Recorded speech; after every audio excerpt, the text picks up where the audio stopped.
All right. Welcome, everyone. My name is Sina Tinsay, and I am the co-lead of the Many Faces of Peace Corps. And today it is my privilege and honor to be your moderator for today's panel discussion on Faces of Global Change, Peace Corps, and Diversity.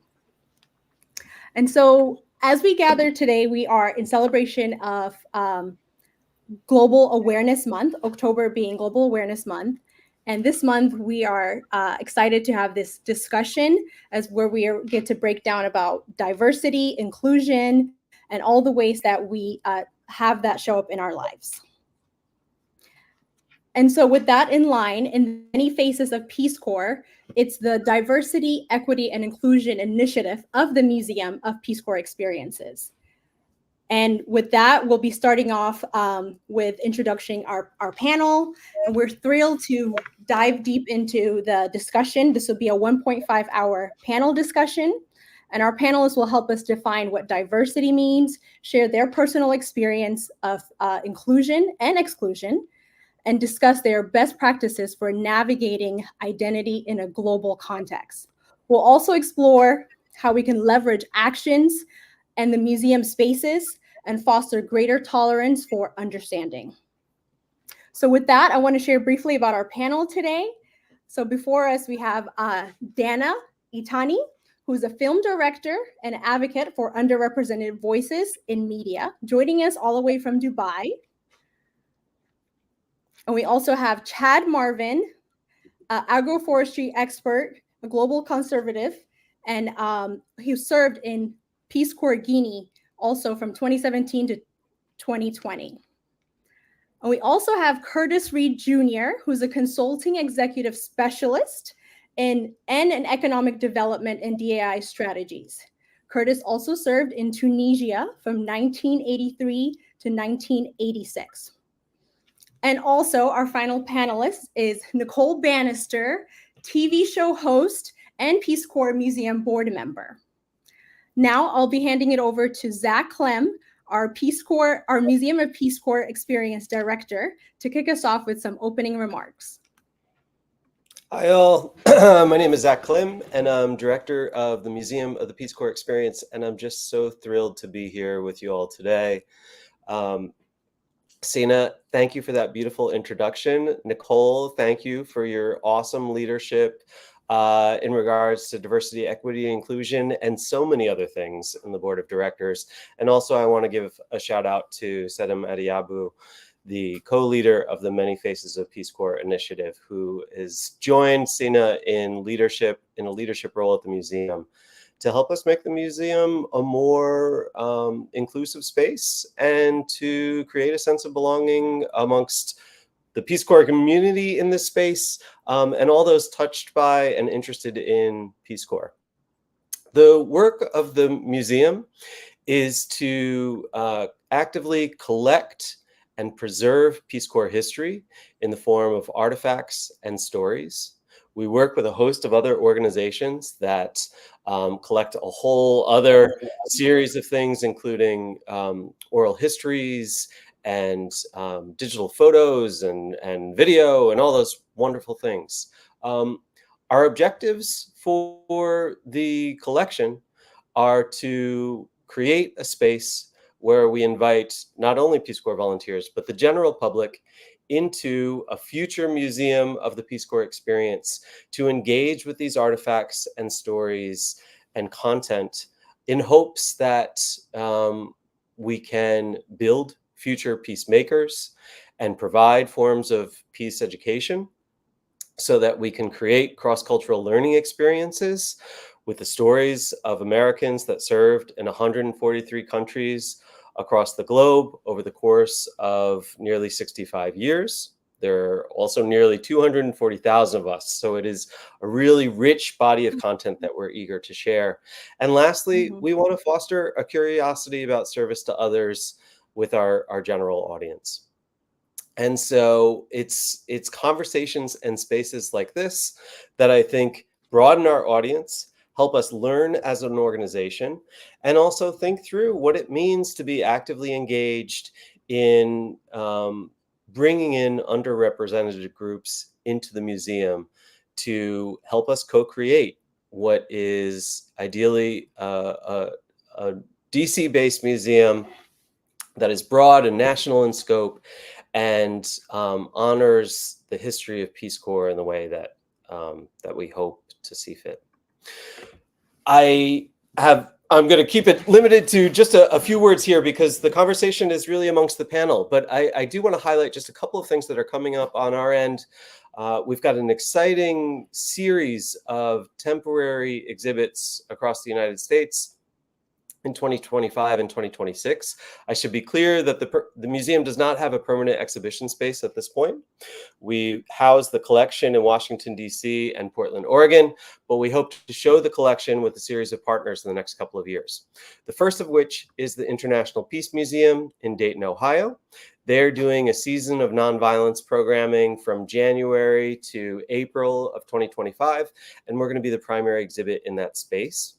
We then will move on to provide exhibit content at American University over the course of summer 2025 as part of the National Peace Corps Association's Peace Corps Connect conference.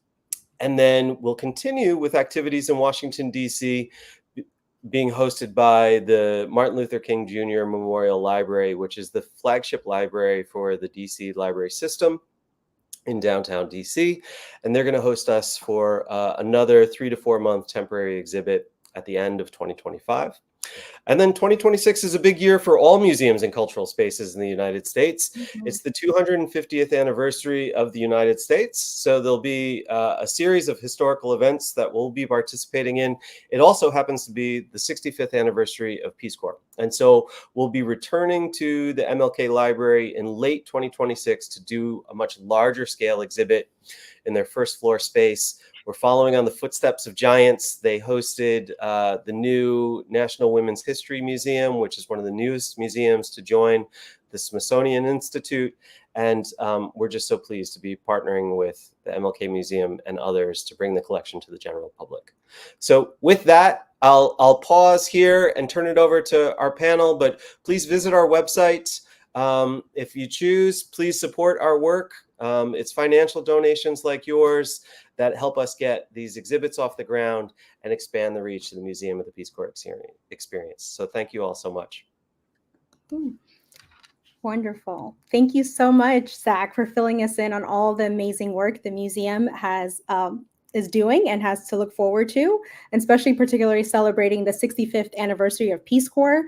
We're definitely looking forward to capturing these stories and celebrating these experiences. So before we move forward, I would love to just do us a quick housekeeping items before we start. So participants online, I do want to encourage you all to engage with us in the discussion. Make sure you're submitting your questions and thoughts into the YouTube live chat. Where we'll have a Q&A session where we'll be answering those questions. And also, again, throughout the whole session, feel free to engage with us in real time and we will address your questions and answers. So with that said and out of the way, I would love to get us started on our first question of just understanding, what does diversity mean to you? What does diversity mean to you and how does it show up in your world? So I would love for Dana to get us started with that. And again, you can remind everyone it's a little background before you kick off in that answering that question. Over to you, Dana. Thank you, Sina. So yeah, for those who don't know, my name is Dana. I am a film director. I am based in Dubai and in the US. And a little bit about my background is I actually was born and raised in Lebanon. I moved to the US. I lived there for most of my life. And then I moved back to Lebanon, did a few back to the US, did college, and then I kind of shifted my whole life to Dubai 5 years ago to really pursue film directing, film production, and storytelling, but in the Middle East. So it's like I almost went back to my roots at the end. And I don't know if this will be my final place. You know, maybe that will change over time. So that's kind of a little bit about my journey. But diversity for me it's what makes life, you know, and makes everybody so different. And it's really just every single person is diverse just by their own experiences. And when you have a diverse, playground, you could say, or you have a diverse team, even a diverse community, group of friends, it makes life interesting. Because if everybody was the same and everybody thought the same, we'd have no conversation.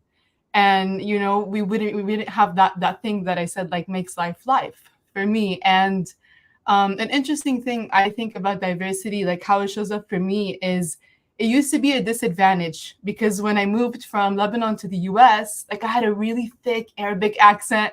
English was my second language, and it was to my disadvantage. As I grew up and as I kind of like really came into myself, now it's given me the biggest advantage for me to be different in where I'm at in the world. So that's my perspective on it. That's wonderful. Thank you so much for sharing that. And I can only imagine, I can relate as well as being born in Ethiopia, moving to the US, and then dealing with the accent change and just kind of the transition. So yes, I very much understand what you mean with that. Now I would love for Curtis Reed Jr. to also answer that question. Curtis, what does diversity mean to you, and what are the ways that it shows up in your life?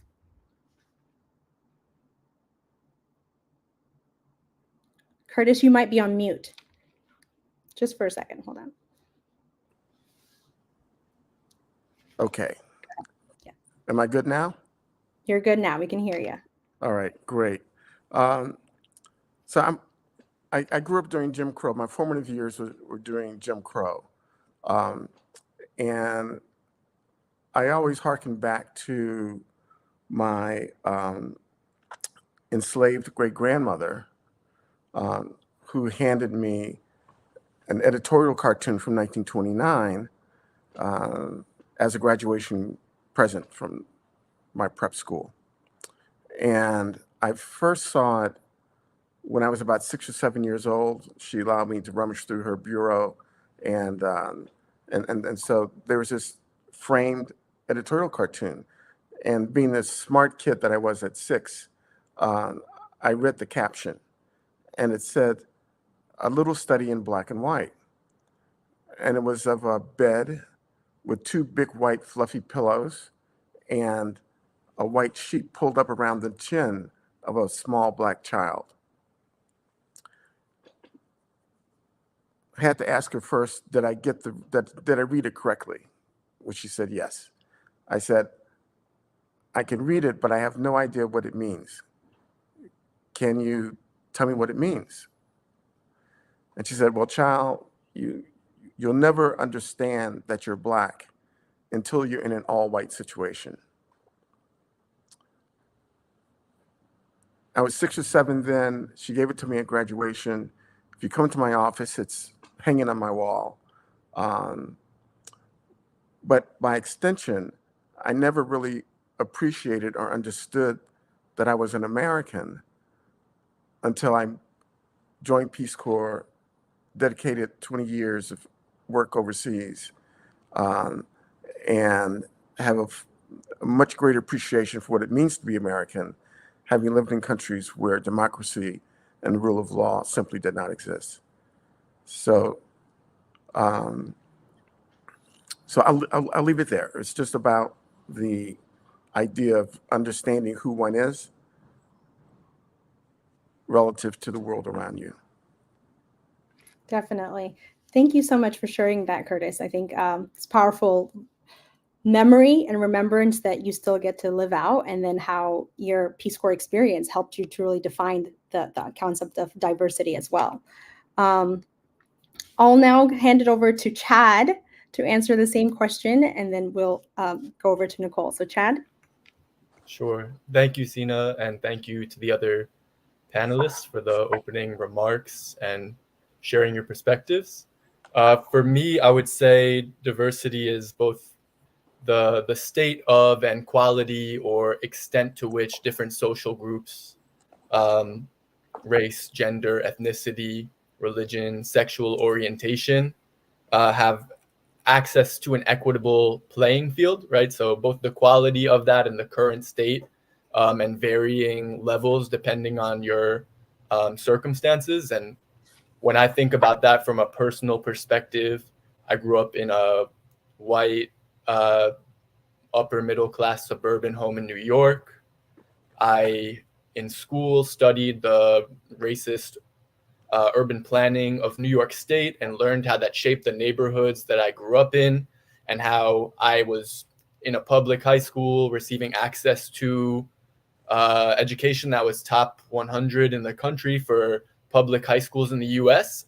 And I used to run track and cross country, and I would always go into the town bordering mine and pass through there. I had friends there. And that school town had the lowest high school graduation rates in New York State. Just a stark difference amidst, an ample wealth of resources that exist. And so that was something that particularly in one instance, there are many, I think piqued my interest in learning more about diversity and being more aware of the privileges that I hold, taking steps as a young person to undo certain biases and ignorances that you come up with from the perspective that you start in. I think I'll leave it at that. Thank you again. Wonderful. Thank you for sharing that and reflecting back on your childhood there. I love that we're getting deeper. So I know Nicole is only going to take us there as well. So Nicole, over to you. Hi there, everyone. Hi, Sina, and hi, everybody who's watching this on YouTube, and to all my fellow panelists. It's such an honor and a pleasure to be here with you all. So my name is Nicole Bannister. I am a board member here at the Museum of the Peace Corps Experience, PCV from South Africa, 2013 to 2016. And I think that when I reflect on diversity, diversity for me is not just or not simply the presence of difference, but the celebration of it.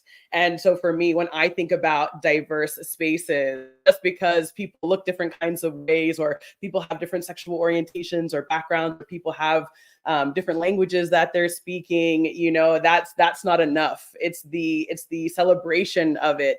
It's the tolerance of it. It's the amplification of how all of those differences really make us unique and make the world, when I say us, I mean the world, okay, make the world what we are. And for me, my story with diversity is an interesting one. My mom is from Iran, so she was born and raised in Iran, moved to the United States when she was 16, and my dad is Black American. And so having this Persian immigrant mother and this Black American father, nothing was ever black and white in our household.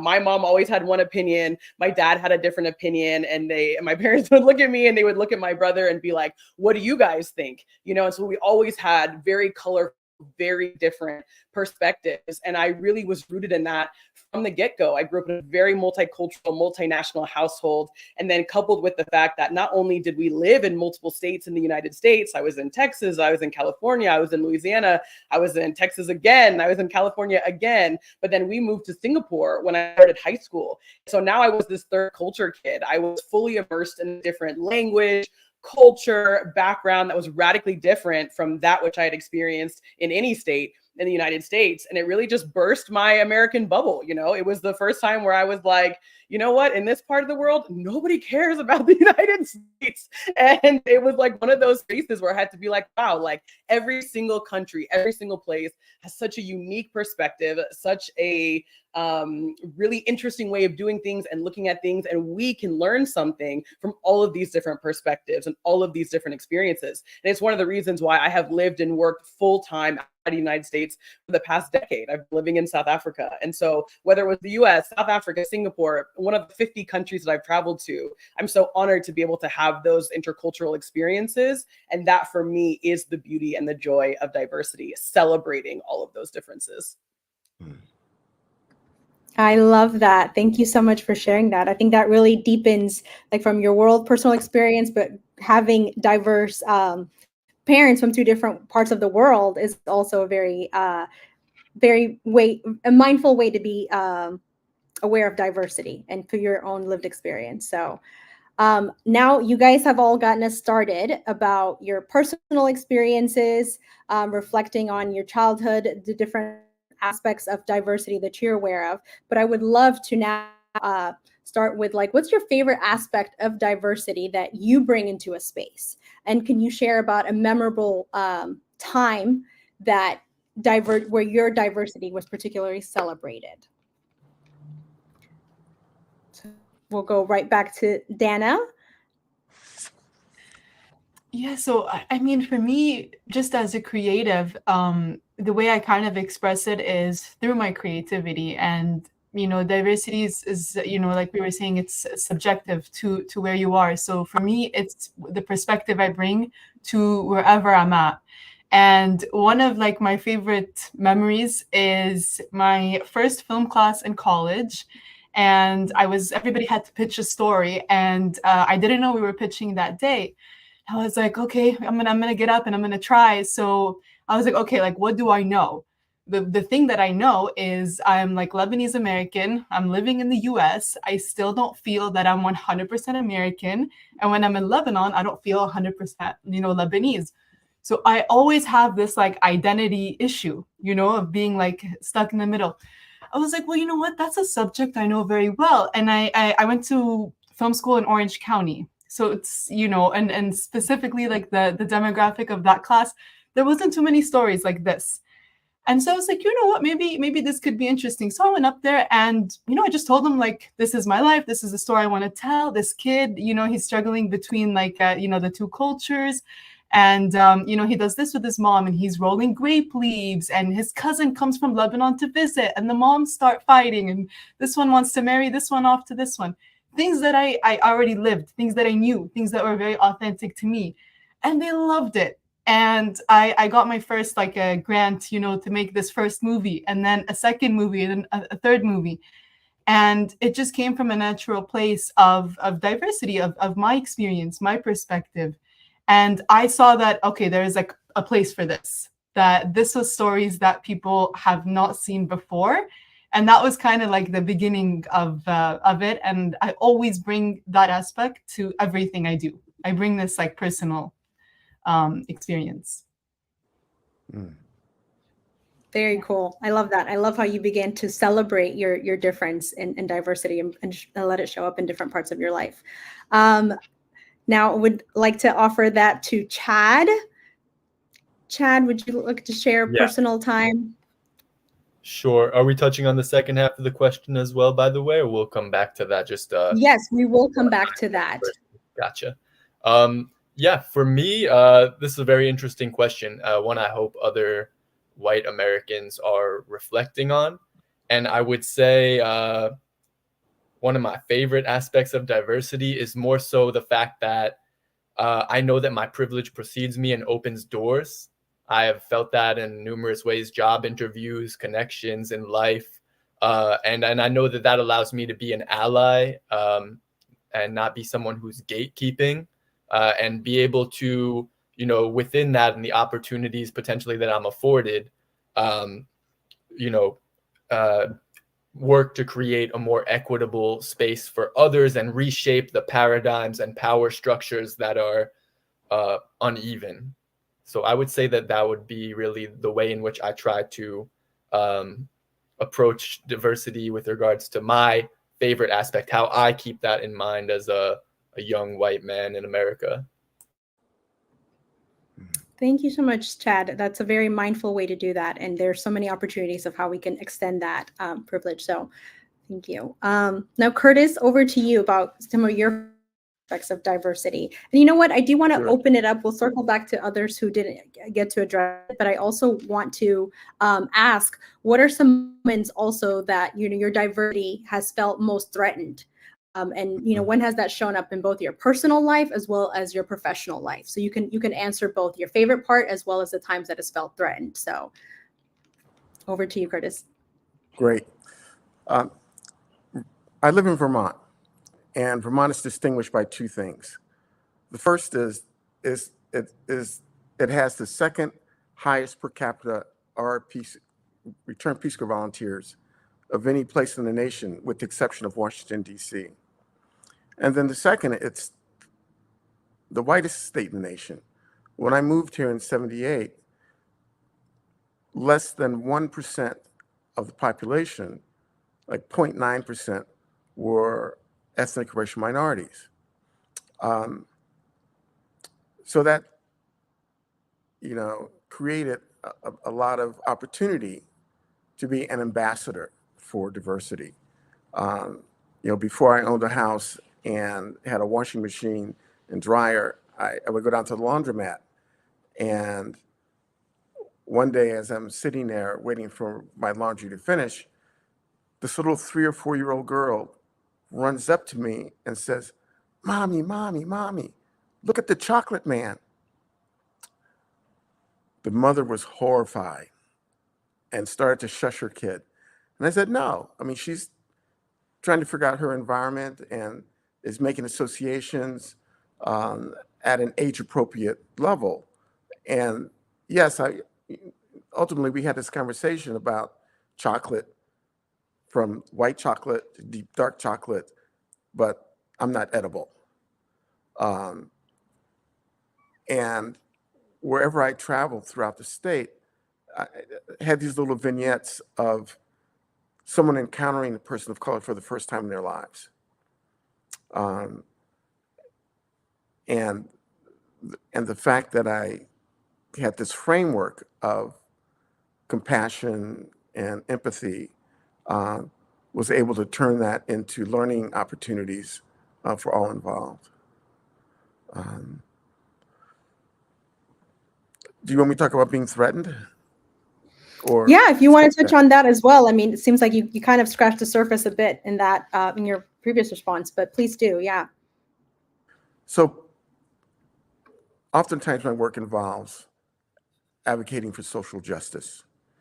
And one year I was involved with heading up an effort to have a racist mascot removed from the local high school. I get a phone call from the local police department asking me if it's okay if they put an unmarked car near my house, because they had credible threats of my life and property, and they wanted to make sure that I was that I was safe. So that happens every couple of years. There might be an incident. I get a call. Is it okay? You might want to beef up your own security, or a heightened sense of awareness, whether it's dealing with militias or anti-Semites. So yeah, having high visibility comes with a cost. On the one hand, I get to provide a lot of learning opportunities for Vermonters, and at the same time, that visibility makes me a target, an unwanted target. Mm-hmm. Definitely, I can only imagine, and that's good that you're using it as a learning opportunity, but I'm sure that comes with some exhausting, taxing experiences as well. Now, I want to hand that question over to Nicole for you to also share about your favorite experience of diversity and what you bring into a space, but as well as the times that you felt your diversity was threatened. I really like this question, Sina, because I think it's just so indicative of the world that we live in today. There are plenty of moments when our diversity is celebrated, and then there are equally as many moments when it's not.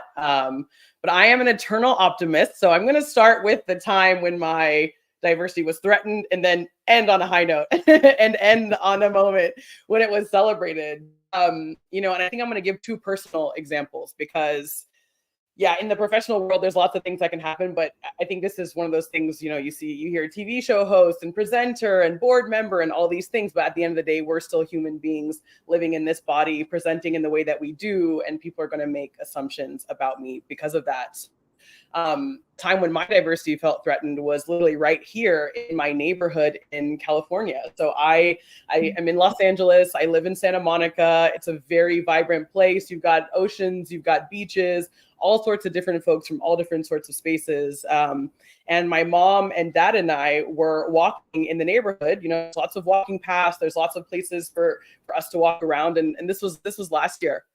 We're just going on a walk, and this old white woman who's riding a bike, she rides past me and my dad, who are in the front, and she flicks us off, and then she spits on the ground in front of us, and then she rides her bike away.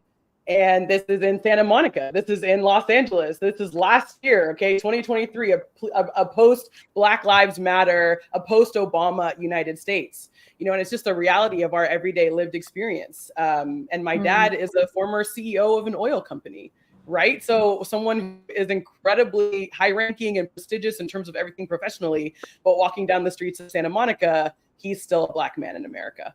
And I'm still a Black girl with big curly hair in America. And so, you know, in the most mundane experiences where I shouldn't be thinking about what I look like whatsoever, I am reminded by the world around me that I'm Black presenting. And on the flip side of that, because I am Black presenting, there aren't a lot of times when people necessarily look at me and they go, "Hey, are you Iranian?" You know, that rarely happens to me. Okay, that rarely happens to me.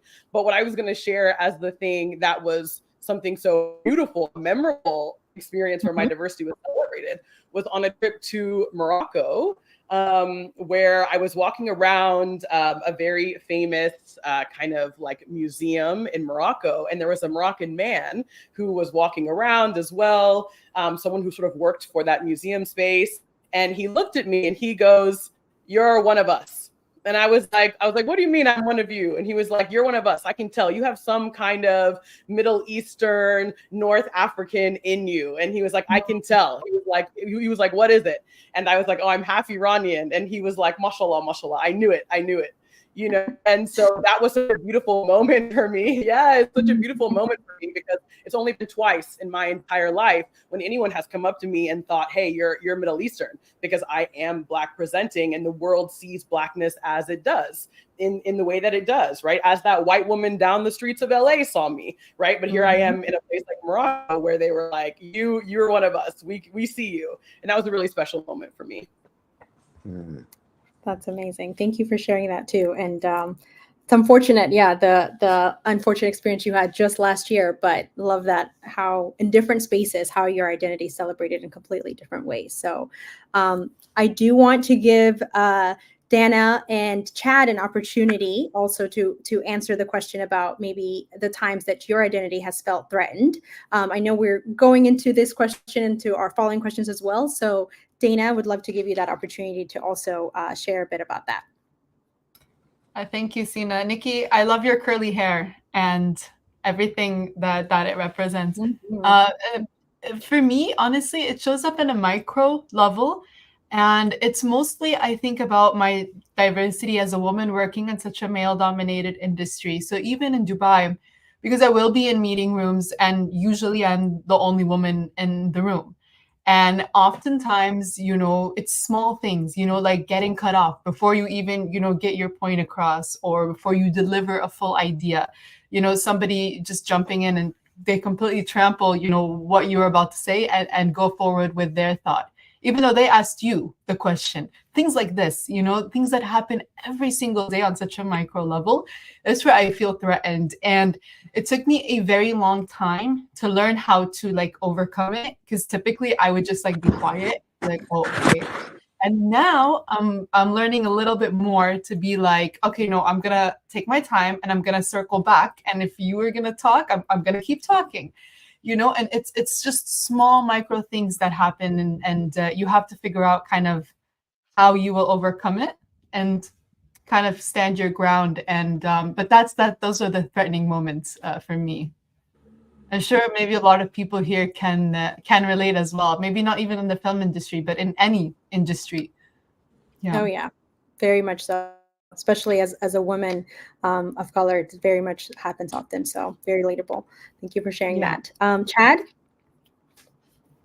Yeah, thank you. This is for me, my identity feeling threatened as a straight cisgender white man. I would say the way that this happens the most for me is when my outward projecting identity and my belief system, my morals and my actions, right? Like the pathways that I'm pursuing in my life to facilitate change in the areas that I'm passionate about.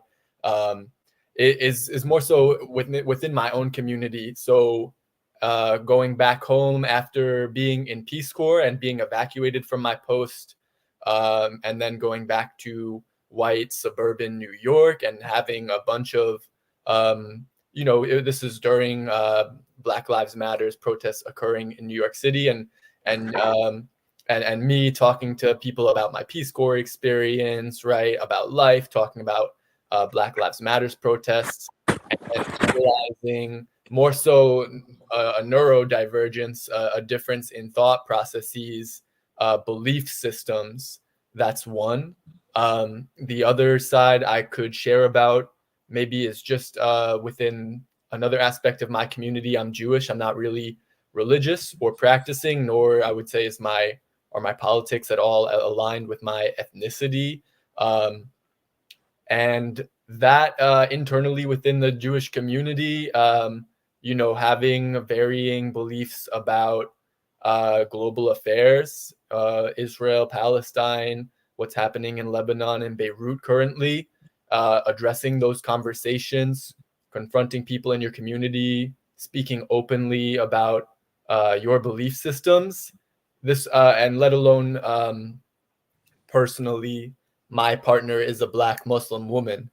And so the feedback and difference that I've received, in my own world, amongst other white people or other Jewish Americans or Jewish people, I would say that's more where I feel those things occurring. And otherwise, the Constitution, the world as a whole is largely shaped where I would not say that the average white Euro-American Anglo-Saxon is largely struggling or feeling that threatened on a day-to-day, not that potentially some individual isolated instance could not occur. Thank you for sharing that, Chad. I can only imagine in this high intense political environment that we're in, not only politically, but also just international, globally, and everything that's going on in Gaza and Lebanon. This is, definitely some felt experiences that you've probably had. So thank you for speaking on that. I think this does lead us to our following question of kind of as an individual, when you travel or work overseas, as many of us have done, both through Peace Corps experience or just living abroad, does your identity shift? And if so, how and why does that happen? I want to kick off this question with Nicole, like serving in Peace Corps South Africa, but as well as having lived there and a few others. So Nicole.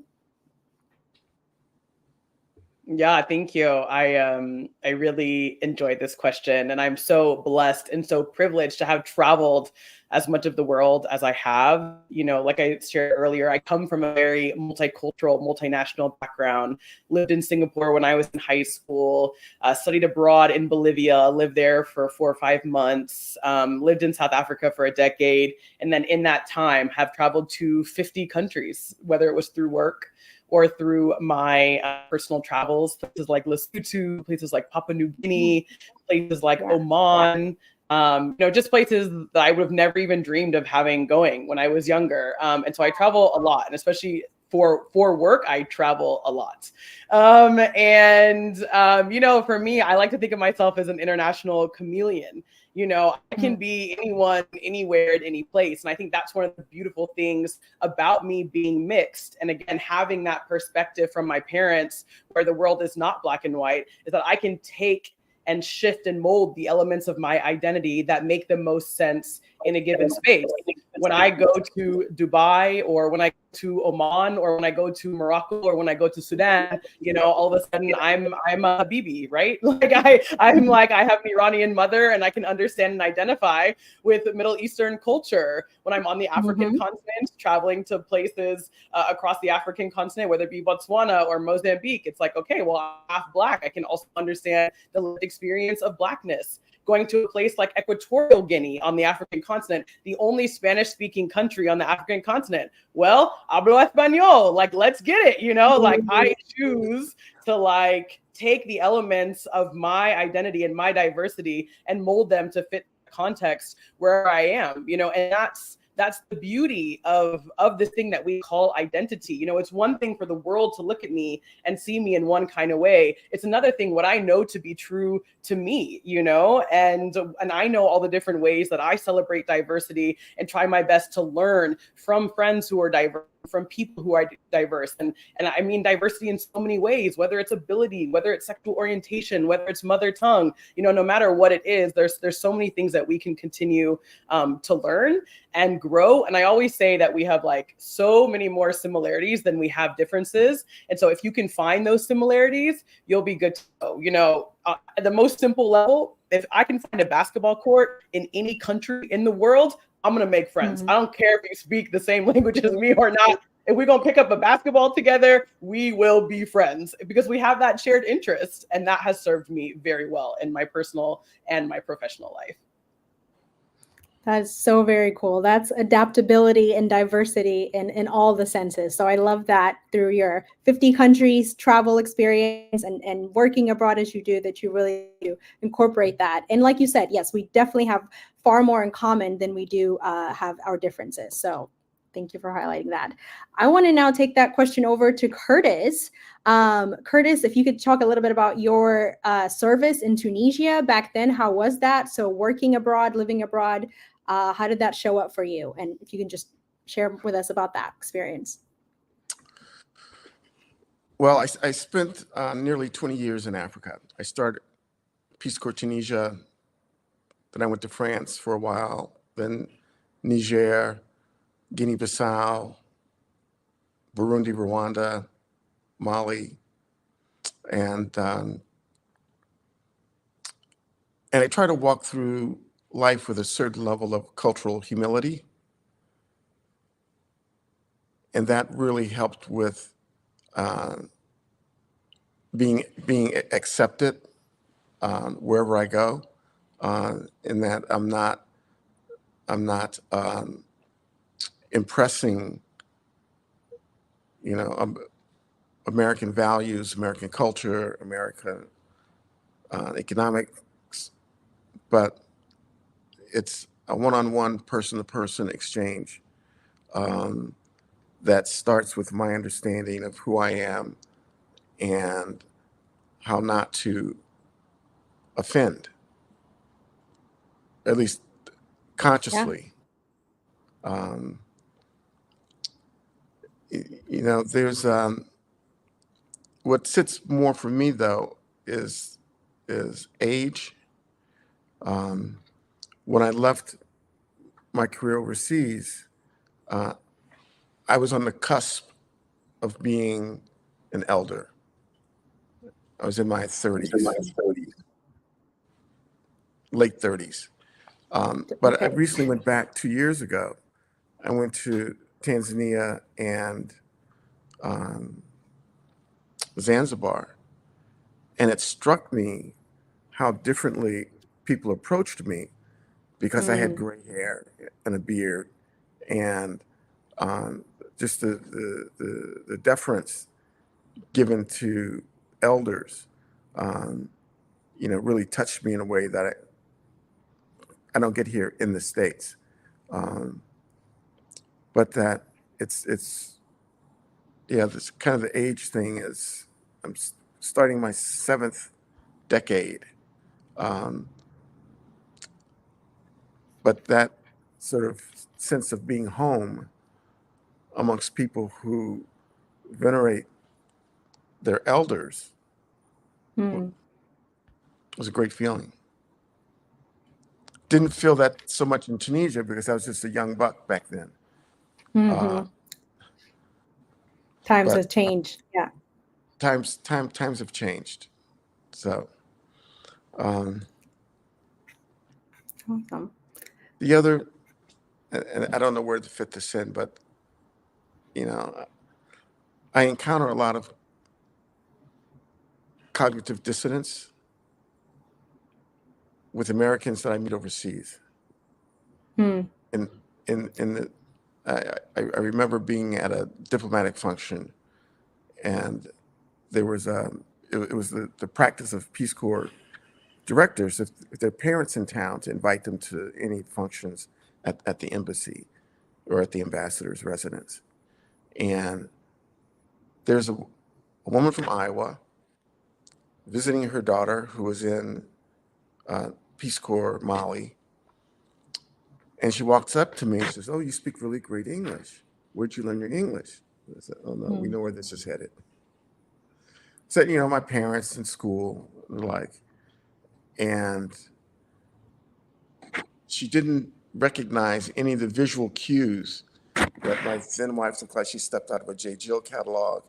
I had two Gap kids. I walked out of a J. Crew catalog, and the ambassador caught what was happening, walked over and said, "Oh, have you met Curtis Reed? He's a chief of party for our NCBA cooperative project in the country, and he's from Vermont." And just totally went over the woman's head. She still could not accept the fact that there was a Black American who spoke French, who was in a professional position as chief of party for one of the largest development projects in the country. Or another time when I was on a job interview and I was told that someone would meet me at the airport in Lomé. I got to Lomé looking for someone with, you know, a sign, you know, Monsieur Reed, but there was no one there. And so I called the office and they said, "Oh, we were at the airport and we didn't see you." So, "Well, what do you mean you didn't see me?" Well, they said, "Well, we were there." And I said, "Oh, were you expecting someone white?" Classic. To which they said, da, da, da, da, da, da, da. Needless to say, I didn't accept their offer. Yeah. Very But you know, understandable. things like that happen all the time when I lived overseas, yeah, I'll pass it on.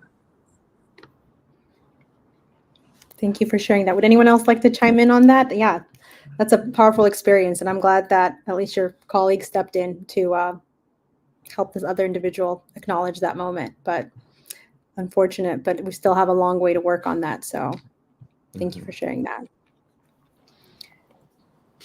Chad? Yeah, I'd love to, but if Dana would like to come in as well, I just wanted to give the opportunity to chime in as well. I'll speak if not. Yeah. Go ahead. Go ahead. Yeah, I'd love to harken back to several of the points that Curtis made, just because they almost mirror in some ways a lot of, I think, the key themes that I was thinking about, but definitely experientially, I'm coming at it from a different angle. Cultural humility is one. Greatly appreciated that point. I think something I would definitely want to say on a platform like this, if there are young people considering joining Peace Corps, interest in that. I went into Peace Corps, the youngest person in my cohort. I was 21. And all of a sudden, I'm in a West African rural community in Guinea-Conakry. And age is a greatly distinguishing factor there. There's a deep respect for elders. And all of a sudden, you know, chiefs of the respective community I was living in, highly regarded elders, imams, right? People of different highly respected positions within the community I was living in, right? If I get to a baby naming ceremony or a number of other events, the oldest, most respected person there might get up and offer me their chair, right? That's kind of front facing in front of where everyone else is kind of sitting out on mats. And And there's a great deal of, recognition, I think, on the part of young Americans who may be in Peace Corps, young white people such as myself, to, be aware of that moment, confront that, and tell them, like, you're 5 times my age. Like, I know you wouldn't give, like, so and so, like your nephew, like my friend, here in the community, like your seat here. Like, I'm gonna go sit down, but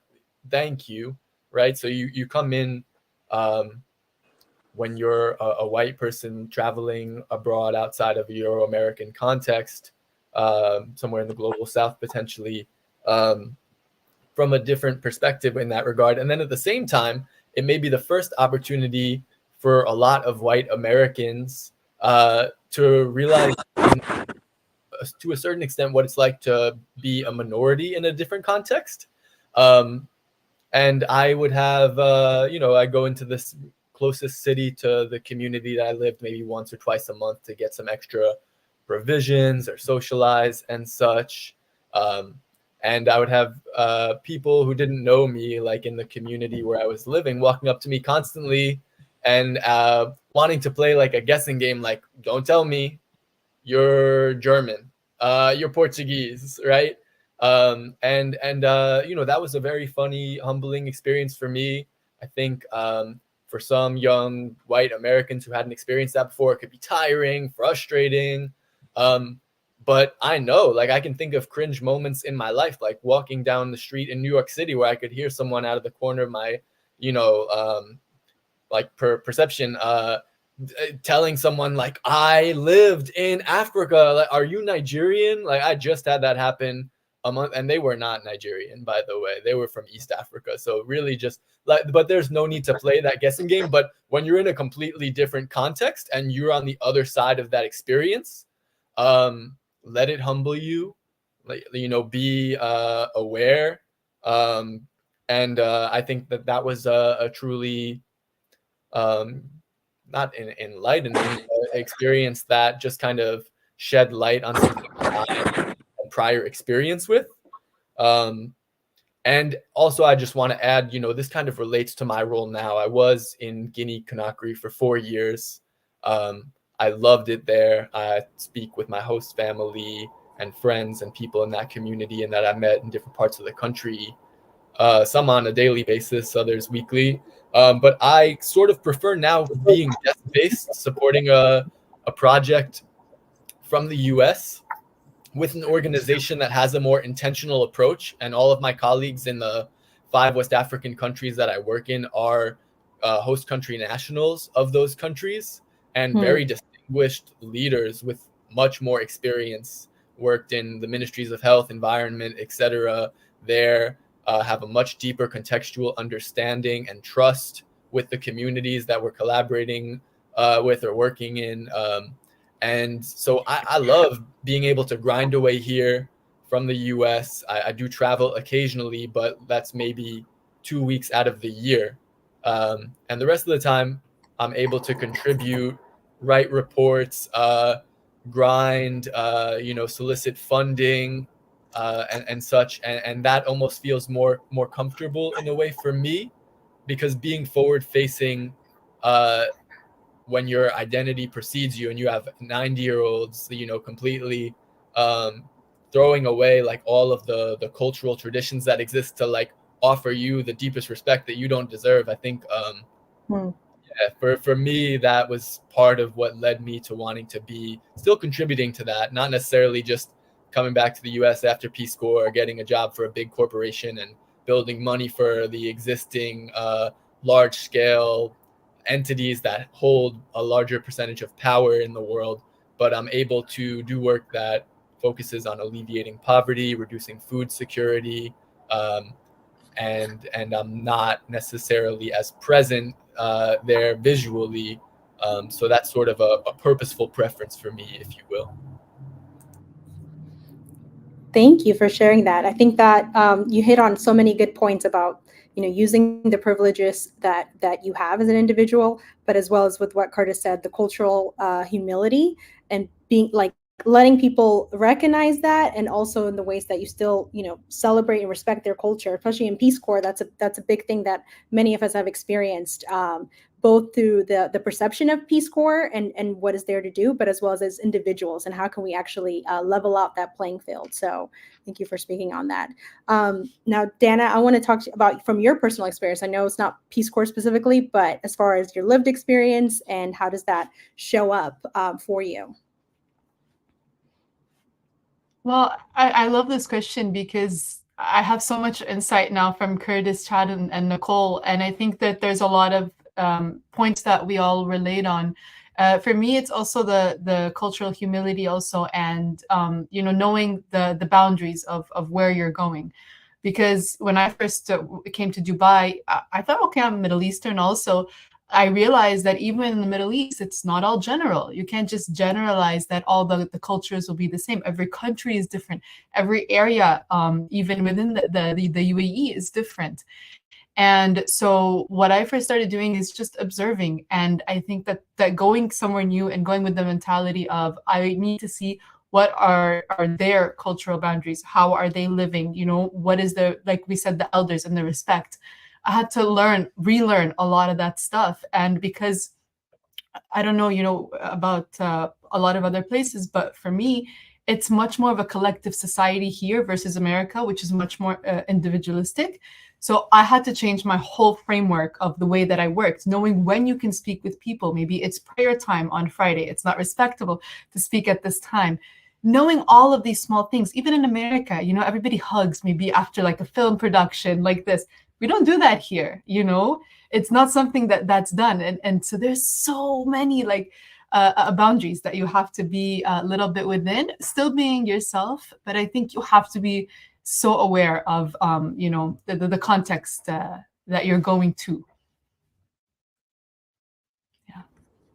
Definitely. I think you all hit on so many of those points of being mindful of that cultural humility and adaptability wherever the country context you're in, and how important it is to integrate and to uplift the equitable things that we appreciate about the culture. So I think this transitions us to the understanding kind of the creating, how do we more so create that equitable world? I think, Chad, you just hit on this in a lot of ways as how you do this as an individual, how you also did this in Peace Corps, but through your personal as well as collective action. So, what are some steps that you take as an individual to be mindful about diversity, equity in your daily and professional capacity? So I want to start that off with Nicole. I know we've talked some, off chats conversation about this, but how does that kind of show up in both your personal life and professional? Yeah, I think for me, when I think about like the steps that each of us can take to be mindful about diversity, about equity in our daily lives, in our professional capacity, there's two things. I think first and foremost, it's to simply show up. And secondly, it's to listen more than you talk. And this really, again, also echoes a lot of what Chad has said, Curtis has said, Dana has said as well. And I think for the second one, listen more than you talk. When you go into an environment that's different, you have to keep your ears and your heart open. You have to listen to what other people are saying. Well, this is how we do it here, and this is why we do this thing in this way. And like Dana said, every single place is different. Every city is different. Every country is different. And there's so many different subsets within a group, right? And even those of us here in the United States, we know that even within a state, Los Angeles has a very different energy and vibe than San Francisco does, right? And that happens all over the world, and we have to assume that happens in every single place in the world as well. So we have to not go in with our expectations, not go in with our assumptions, but rather just listen to what people are saying. When people say they're frustrated with something or they're having challenges with something, believe them. Don't say, oh, well, it can't be like that, or that's not the way that things are done, or no, I saw something different on the news. Like when people say something to you about their lived experience, believe them, right? So listen more than you talk. That's kind of one step I try to take on all my travels or when I'm working with different clients or in new spaces. And I think the other thing is really just showing up. If you don't show up in spaces that are different from yours, how are you ever going to learn? What do I know about what's happening in the Middle East if I don't go to a film festival about Palestine? I know about millions of people displaced in the war in Sudan if I don't go to a fundraiser event? Like, what do I know about these things if I don't actually show up and learn and hear directly from people in those spaces and in those communities? And I think it can be really hard because you're going to feel different. You're going to feel like an outsider. But at the end of the day, if we don't push ourselves outside of our comfort zone, then we're never going to learn about or embrace the full extent of the beauty of what diversity really is. So we have to show up and we have to push ourselves outside of our comfort zone, or else we're going to continue to stay stagnant. I 100% agree with that. Thank you for summarizing that in such a beautiful way. It goes back to being curious and kind of bringing our humanity with us as we go everywhere we go. So again, listening and showing up, critical things. Would anyone else like to chime in on that part? Sure. Am I unmuted? Yes. Yes, we can hear you, Curtis. Go ahead. I have this framework that I work with my clients on, and at the very first step is being unconsciously unskillful. That you may not know that you don't know what you don't know. But then there's an event that happens and you become consciously unskillful. That is, if you want to learn about a new culture, about a new place, about a new environment, and then you become a self-directed learner. You won't get it right on the first time, but seeking out mentors, that can guide you through the culture, and it could be a culture, male-dominated culture, cisgender culture, could be business versus nonprofit, but that we are working with the idea that there's skills to be acquired. Either you're conscious of those skills or you're not conscious of those skills. And as we move up the staircase, then you become consciously skillful. Like, to eat only with your right hand. You know when to talk to someone either after Friday prayers or not, or in the morning if you're in the village. Yep. That, and then you want to reach Curtis, level probably reloading. of being unconsciously unskillful. Being unconsciously skillful, excuse me. Mm-hmm. We lost you there for a second, but you're back.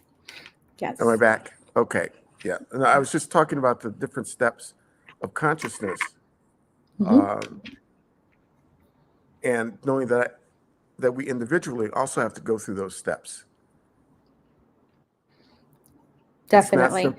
It's not simply on behalf of someone that we're encountering, and to give them a framework, give them our framework for where it is that we think that they are relative to us. Definitely. And I think a lot of that takes that vulnerability, right? And acknowledging that we don't know what we don't know, but still showing up, being curious enough to find out and to learn in the process. I think this is a good segue into a follow-up question of, while being mindful of diversity, equity, and DEI work, how do we maintain energy and momentum for doing DEI work, especially when we're faced with resistance? I have two words: empathy and compassion. That if you don't have empathy towards someone who doesn't know what they don't know, if you don't have compassion, you will not find yourself in a position to work with them in a way that's going to be effective. 100%.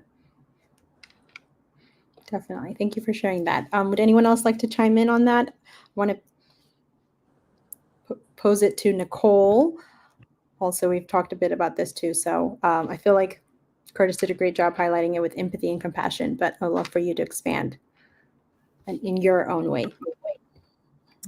Yeah, I think that Curtis is spot on. But when I personally think about maintaining energy for DEI work, it's not work for me. It's simply my lived experience, right? Every single day I wake up and I am Black presenting. So my existence is resistance. My joy, where I wake up every day and I smile, is resistance to colonial infrastructure. My joy shatters glass ceilings. My joy alone is a threat to white supremacy.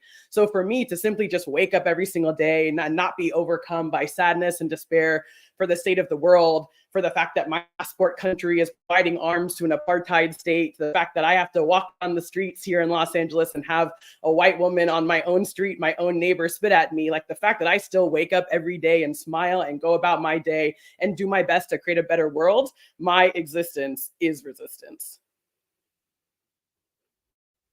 Amazing. That's definitely taking that ownership and self-identity and showing up in a joyful way is definitely the way that we continue to do that work, consciously and unconsciously. So thank you for sharing that. Dana, would you love to chime in on this? So while I'm not sure about that specific part of that experience, but I will say I'd love to touch on the equity and talking about the professional capacity that you bring, that because even in the creative space, a lot of times when you have a culture being represented, the teams that are creating this piece of work will not have representation from that culture on their team. So when you're making, a film about a Muslim Egyptian, sometimes they don't bring a person that's actually from that culture, that understands the context of that culture into the conversation and into the actual team that's making it. So even as someone Lebanese, when I watch some films that portray the wrong Arabic dialect or the wrong cultural understandings, it kind of ruins it for me, and it discredits what I'm watching. So I think, like Nicole's saying, showing up with that energy and that in mind, that's what I do for every project. And that's what I'm mindful of for everything that I'm a part of in my creative space. And another thing is, if you find stories that aren't being told, you have to tell them. You have to show up and you have to find a way to be able to bring those stories out and keep it focused on things that you find underrepresented and things you may not even see in the world. I love that. Thank you for noting that. And that's something very cool that you get to do as a film director. So how very exciting. Chad, would you like to chime in on that part? Yeah, absolutely. I wholeheartedly echo the sentiments of the other panelists.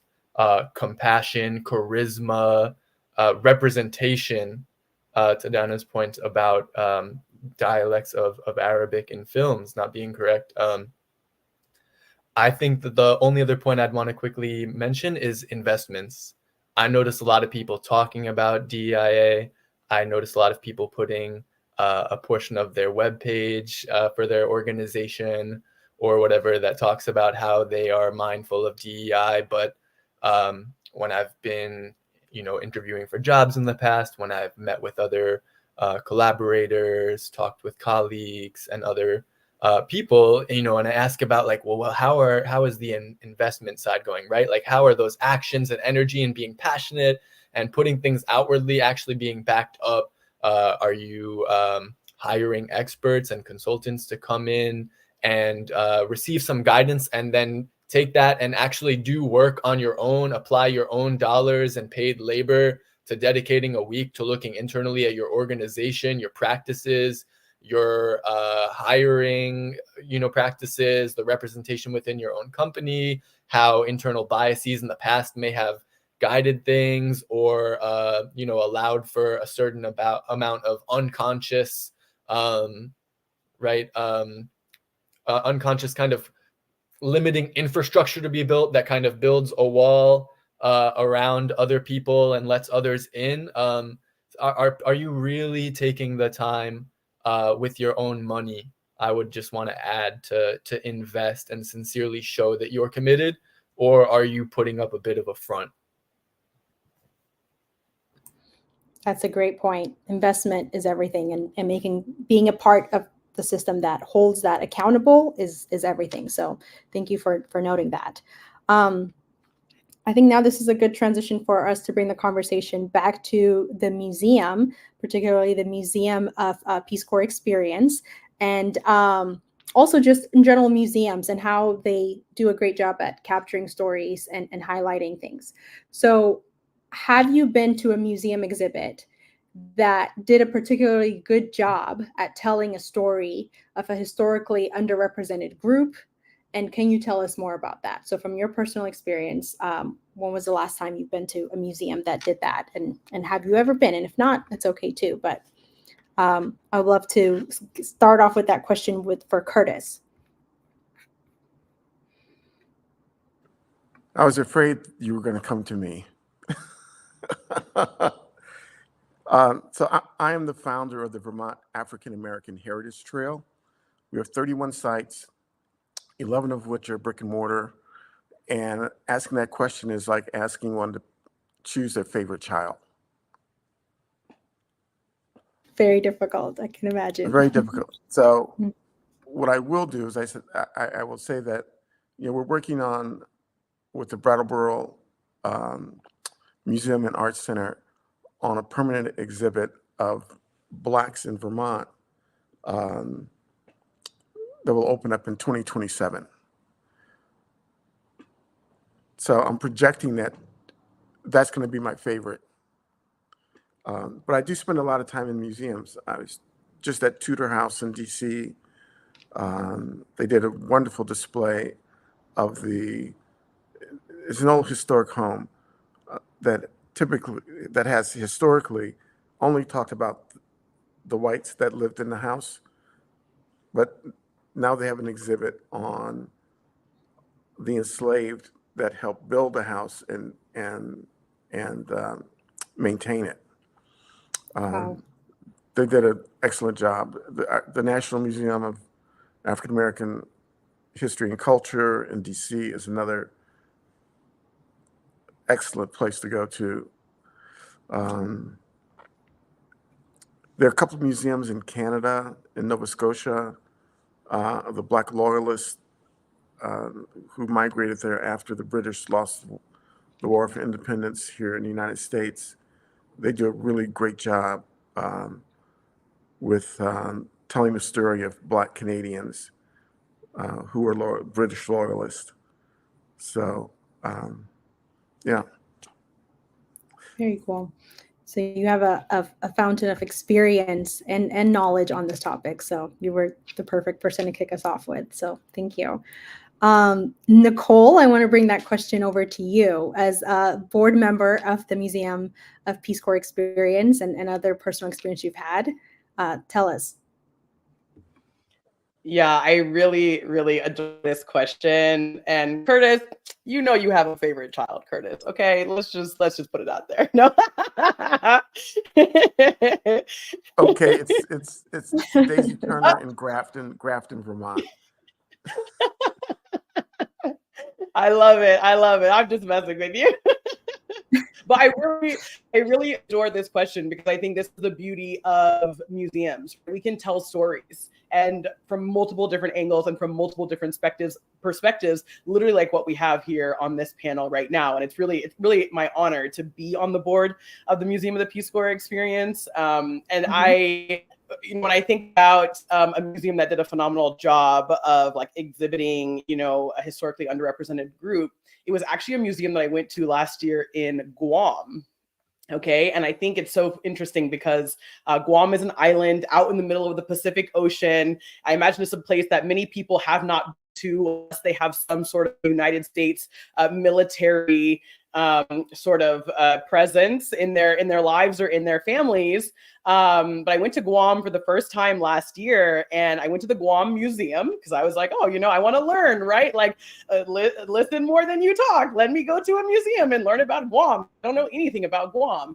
And what I learned in that museum, they had a whole exhibit fully dedicated to the colonization of Guam.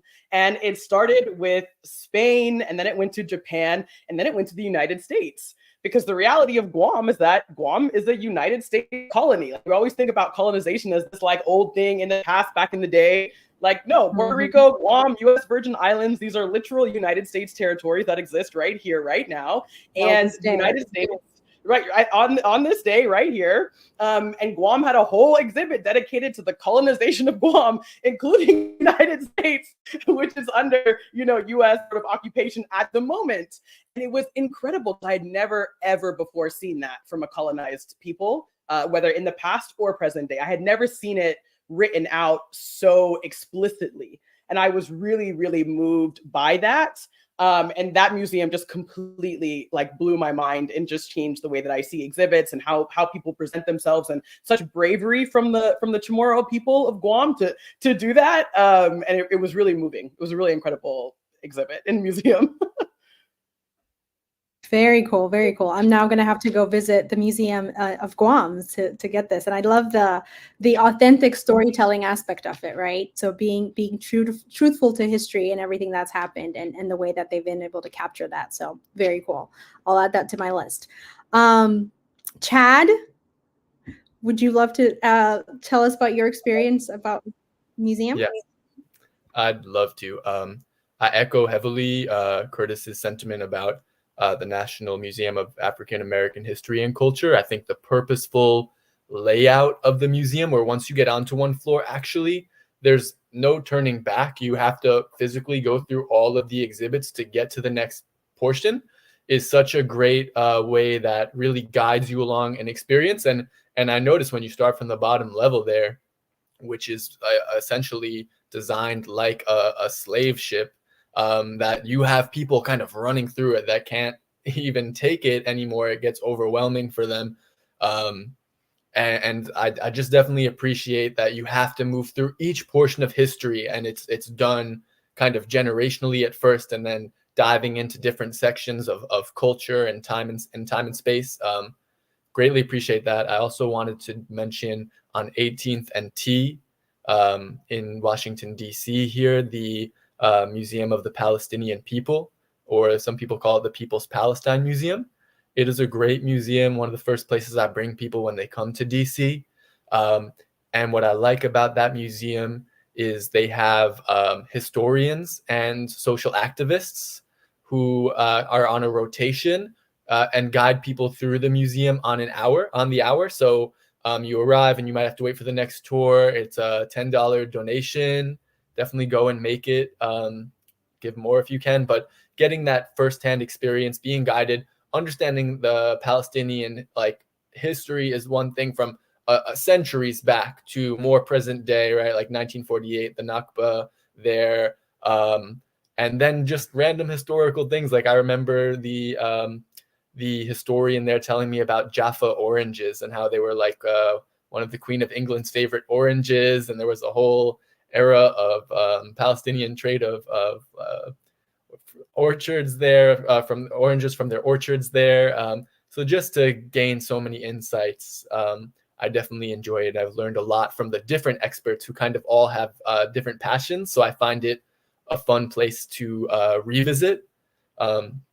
Also worked for 3 years in Guinea with the Museum of Fouta Djallon, which is Fouta Djallon is the mountainous region in Guinea. It extends into Senegal. There they call it Fouta Toro, and that's the Fulani people live there. The Fulani people are present in, over 13 countries in Africa. And the directress of the museum actually was the daughter of the last king of the pre-colonial Fulani theocratic governance that existed there. and was fighting, unanimously the entire time that French colonial rule was seeking to take power in Guinea. Of course, Guinea was also the first country to on the African continent, because of course there's Haiti that came earlier, to fully refuse and reject French colonial rule and declare their independence. And the directress there, who inherited a number of significant artifacts from her father, who was the last king of the city of Labe, uses that space to teach about Fulani culture and history, but to also do more modern day just community engagement amongst the Fulani community members there. It's one of my favorite places in the world. They also employ the use of poetry and spoken word and slam, as well as traditional Fulani West African folk tales to convey their messaging when they do community engagement. And those are all extremely powerful mediums in their own right. It's amazing. Thank you so much. Yeah, not only just from highlighting some of the amazing museums right here located in Washington, D.C., but also your wealth of knowledge about Guinea and the history that you just shared with us there. So really appreciate that. Dana, I want to offer that to you before we transition to our last question, and then we're going to open it up for our panelists, for our commentators in the chat, which I've been seeing some great questions in there anyway. So over to you. When was your last museum experience and that you noticed from an underrepresented group?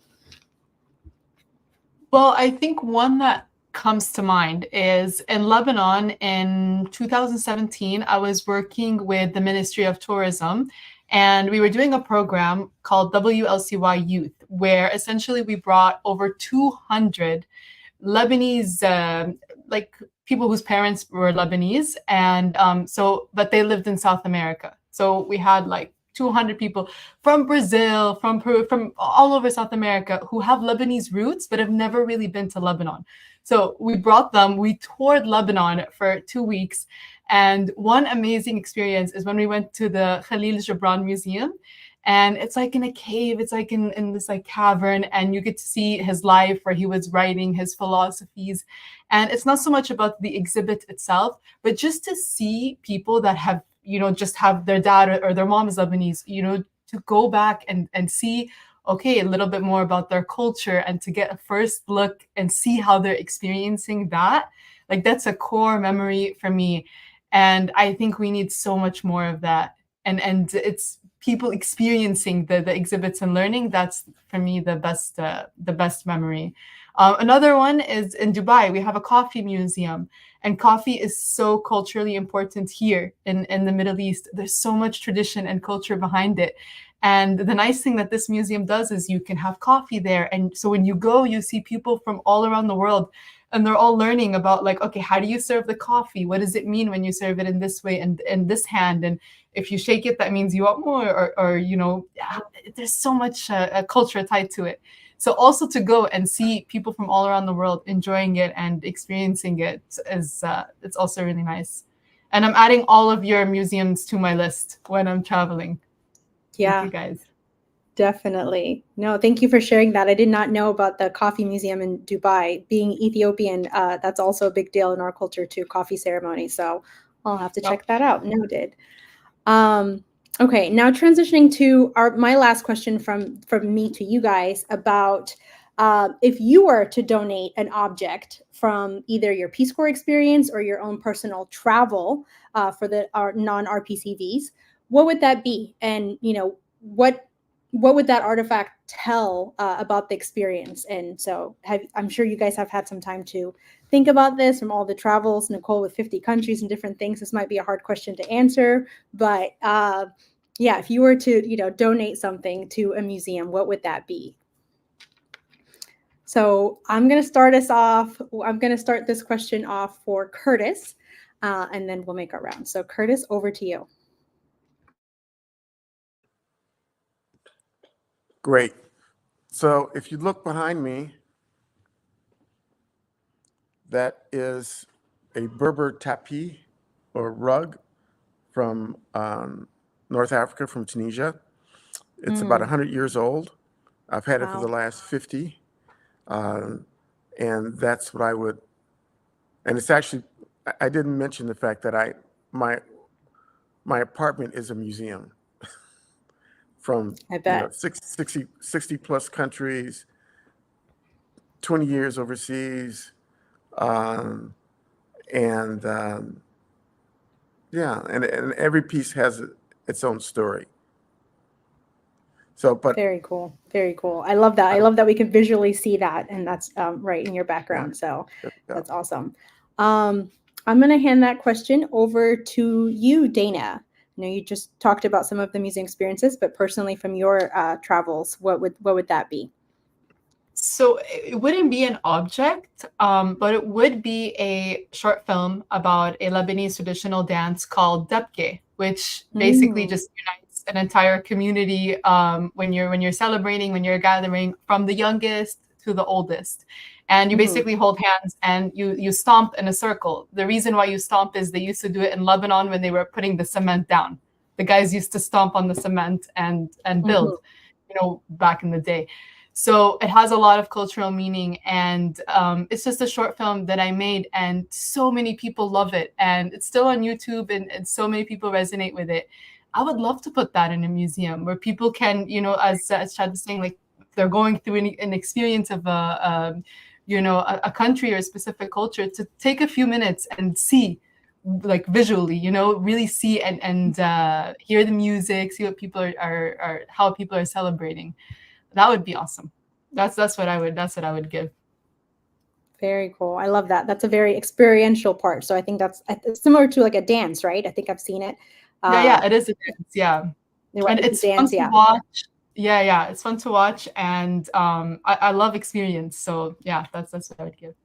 Very cool. Please, if you're open to it, please put the the link of the video in the chat in the comment for folks to check it out as well too, and as well for the rest of us. So that would be awesome. Chad, over to you. What would be the one artifact or experience or something you would love to donate to a museum? Sure. First of all, I won't donate it because it's too near and dear to my heart. I just got up to grab it. But what I would is this. It's called a putoru or a putorundun.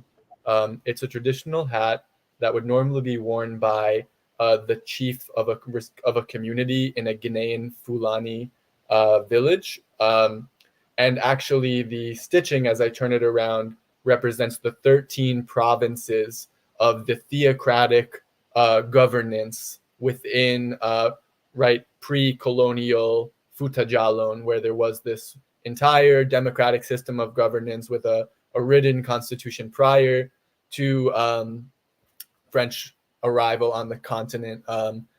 And now it's more so just once you're a grown adult male in Guinea and you have the means to purchase one, it might cost about $10 to $30 or $40, depending on how ornate the stitching gets. It's quite an art.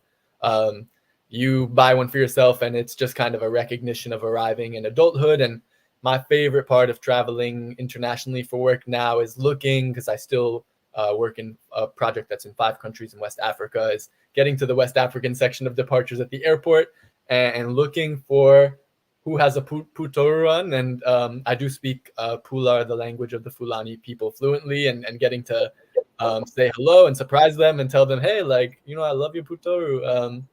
It's definitely a beautiful thing. And it was given to me by one of my closest friends in the community that I lived in for 3 years on my last day there, which was just a deep honor, right? Because it's really, I think most people now might have like 2 or 3 different designs with colors based on the outfit they're wearing and such, but still like to bestow such a meaningful object with great cultural and personal significance, it really touched me. And I don't really wear it myself. It wouldn't give the right vibes. It'd be very appropriator-esque, but just seeing it and thinking about the culture, the history, my friend who I miss and exchange voice notes with all the time, it's just a great piece for me.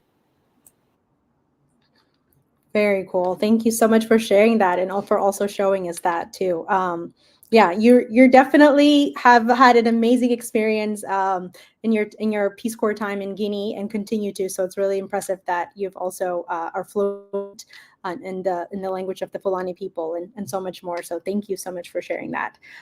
Nicole, I'm going to hand it over to you to share with us what you would contribute to a museum and your personal experiences. I feel like I should not have gone after Chad for this one because his has so much meaning and so much background. And then Curtis has the gorgeous rug on the wall. Dana has a movie that she made as a film director. I'm like, I was going to say a pair of sneakers. Hey, that's culture right there. That's amazing. Talk about it. It is my culture, and when I reflect on my my Peace Corps service in particular in South Africa from 2013 to 2016, the name of my blog during my Peace Corps service was From High Tops to Crocs, because I was this girl wearing all these customized Nikes, Air Jordan, all these super fly kicks, you know. And when I went to Peace Corps South Africa, not that South Africans don't have fly kicks, because they absolutely do. Let me say that live here on the channel so that all my South Africans watching, they know. But where I was living in this very rural community, like there was no way I was taking some custom Nike, you know, into that very rural village. There, I couldn't do that. So I transitioned over to some Crocs instead, because they were incredibly easy to move in. They were incredibly easy to wash. They were fantastic for my time there. So I think for me, I would have to donate a pair of sneakers, some custom sneakers, just commemorate me as an individual and what sneakers represented to me. And then also the fact that I had to put them on hold for a little bit because of my Peace Corps experience, and then was able to bring them out again on the other side of a tremendous journey. And so that's what I would say. Definitely not as cool as Chad, but you know. Hey, that's plenty cool, and I love the title of your blog. Yeah, From Sneakers to Crocs. This again, back to adaptability, back to that cultural humility and awareness. So thank you so much for sharing that. I think that's very cool. I know we've been getting some comments in the chat here. We have one. Mariama was saying how all of this is so relatable, the shared experiences, as we've all acknowledged. And I think also there is a comment for Chad. Joey wanted to know what kind of racial challenges have you had with your partner, both in the U.S. or outside of the U.S. And if you can just share more about that. Sure. Don't mind answering that question at all. Thank you, Joey. To be honest, I think religion comes up more than race, especially familial systems. Us having kind of more prerogative of maybe raising more of a multi-faith environment and family type system, that becomes much more contentious. But even with race, I think you just get passive comments from people who'll be like, but it's correlated to religion. It's sort of hard to detach the intersectionality of identity in that regard. Of people just telling me, well, it'd be easier maybe to date someone who is more like you or something like that. I think I get a lot of more passive remarks like that and haven't had like some overt hate, but a lot of subtle like closet racism or prejudices, and I'm like, come out with it, like please say what you mean, like when you say, oh, more like you, right? I guess that's how I would address it. And again, it's difficult, and it wouldn't even be fully correct to detangle the intersectionality when the religion is also there, but happy to clarify more if there's a further prodding question on that. Yeah, thank you for addressing that. I can imagine. Yeah, religion is probably the main point on people's minds. So, but again, being willing to have that conversation and create that that discussion is a huge part of it. So, I see other additional comments. So, please make sure to add in your questions, comments in here. I do want to acknowledge a comment from Zach about Curtis, how he appreciates your introduction concept to cultural humility. I think we've talked a great deal about this, and it's been interwoven in everything we've all shared, and how we've all had to practice that at different times in our travels and in our work and personal life. So definitely, thank you so much for bringing our awareness to that, Curtis. And again, Andrew also noted about curiosity and humility. again, in the work that we do, very ongoing conversation. So important things. Also, Zach made a shout out to the National Museum of African American History and the Cultural Collection team, and how they've been, that we've been using best practices for the Museum of Peace Corps experience through that Museum of African American History. Nicole Dino also commented the St. Louis Art Museum. It's a black and white photo exhibit of women around the world, and it's up 35 years ago, so very impactful one. So more for all of us to note. But I do want to take the time to really thank all of you so much for your time, for your shared wisdom. We've gained such a great discussion and so insightful from all the your personal experiences as individuals, identifying as a diverse person, and how you get to push that agenda forward in all the different places you show up. So thank you all so much, and to our live panelists and participants, thank you all so much. So stay tuned. We will have more events from the Museum of Peace Corps Experience, Many Faces of Peace Corps. So thank you all so much, and hope you all have a wonderful evening. Thank you so much, Sina. Thanks, everyone. Thank you for moderating. Thanks, everyone. Thank you. Yeah, thanks. Thank you so much. Yeah, pleasure to learn from the other panelists and hear your perspectives, truly. And Curtis, I've got a cousin in Brattleboro, so I'm gonna come and make my way for the 2027 opening. Okay, well, you can come sooner. All righty. There are 31 other sites that you can visit. Yeah. The whole.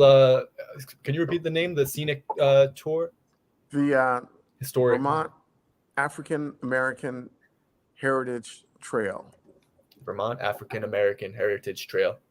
Looking forward to it. Thank you all. Great. Thank you.